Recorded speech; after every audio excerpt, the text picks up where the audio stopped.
Dikit aja, 1 menit Mas Baim. Dikit aja, Baim gimana tadi di dalam? Ini salam. Gimana Mas Baim? Tadi sidang satu ahli di bidang anak, 2 saksi fakta yang menerangkan fakta-fakta hot. Nah itu aja. Hot. Nah itu. Ya gitu aja. Pokoknya saya hanya bicara seperti itu. Artinya apa yang ada di persidangan, ada saksi fakta. Jadi saksi fakta itu artinya saksi yang mengetahui.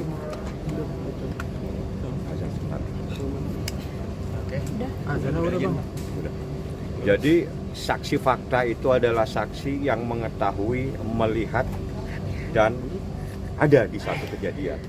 Dia menerangkan sesuatu, ya keterangan yang menurut saya hot. Dan gitu aja deh. Berarti apa? Udah tanya yang mau menjelaskan. Saya tidak mau menjelaskan. Berarti itu berarti kunci ya? Siapa bang? Saksi itu? Saksi tidak boleh saya beritahu siapa. Ya. Mas Baim. Tidak keberatan, tapi anak keberatan tolong jangan dipaksa.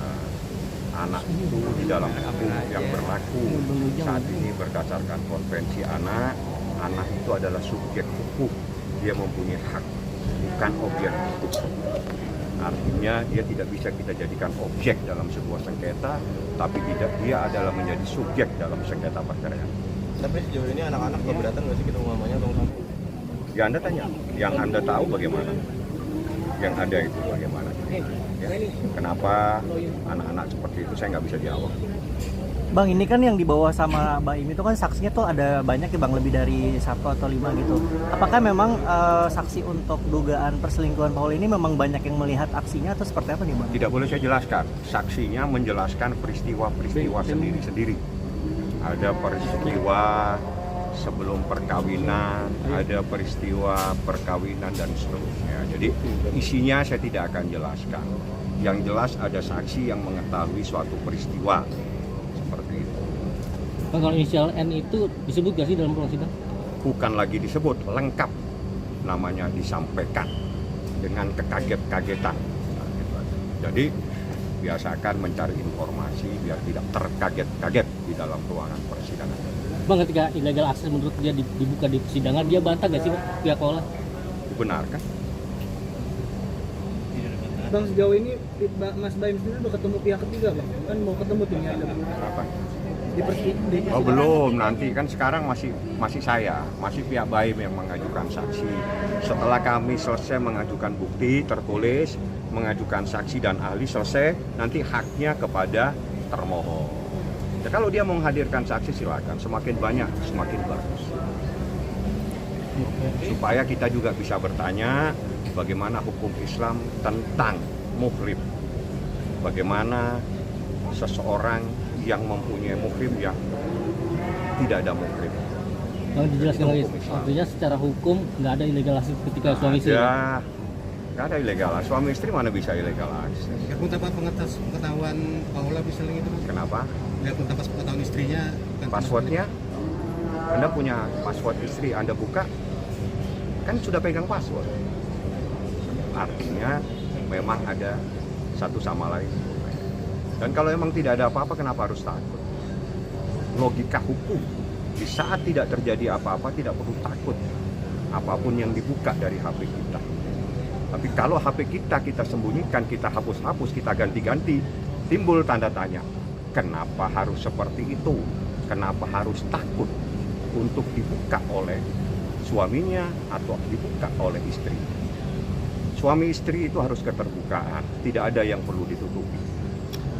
Seperti itu. Karena kita menjalin kehidupan rumah tangga untuk sakinah, mawaddah, warahmah, untuk kepentingan, kemaslahatan mereka dan anak-anak.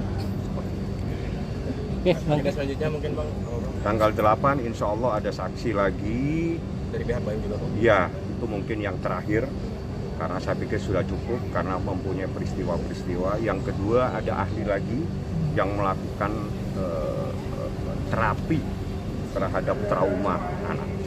Tadi apa saksinya sama ahlinya berapa orang tadi Bang? Tadi satu ahli, 2 saksi. Ahlinya apa Bang? Kali ya. Ahli psikolog, tapi nama saya nggak perlu sebutkan. Kalau saksi sendiri dari Saksinya 2 dan saksi ya sudah menjelaskan. Alasannya Bang untuk menghadirkan saksi psikolog ke persidangan itu? Ya karena apa? memang anak itu harus dilakukan assessment terhadap orang yang ahli. Saya bukan ahli di bidang anak, majelis hakim juga bukan ahli di bidang anak. Harus orang yang ahli. Silakan kalau dari pihak sana ingin melakukan juga mendatangkan ahli di bidang anak untuk memeriksa anaknya, silakan. Itu kita fair, kita terbuka. Tidak ada hal-hal yang harus ditutupi karena semua demi kepentingan anak-anak. Di dalam Sehingga juga Mbak Imong selalu bilang rumah saya terbuka. Kapan saja sepanjang pada jam-jam yang pantas datang silakan. Tidak ada yang melarang. Bang, di dalam juga membahas soal hak asuh anak juga nggak sih? Soal psikolog juga atau ada kaitannya juga dengan hak asuh anak gitu? Ya, Menghadirkan itu psikolog. kaitannya dengan hak asuh anak. Oke. Kalau psikolog anak terkait dengan hak asuh anak karena di dalam beberapa surat edaran yang jurisprudensi dalam kasus seperti perceraian, hak yang terbaik itu adalah apa yang terbaik buat anak. Jadi di dalam hukum kompilasi hukum Islam, selama anak itu belum berumur 12 tahun, maka itu dikembalikan kepada majelis hakim. Majelis hakim nanti akan melihat mana yang terbaik untuk anak, apakah di ayahnya atau kepada ibunya. Tapi di saat anak berumur di atas 12 tahun, anak itu yang memutuskan. Itu kompilasi. Jadi saat ini ada di tangan majelis hakim. Aduh, masih banyak Bang. Oke. Kurang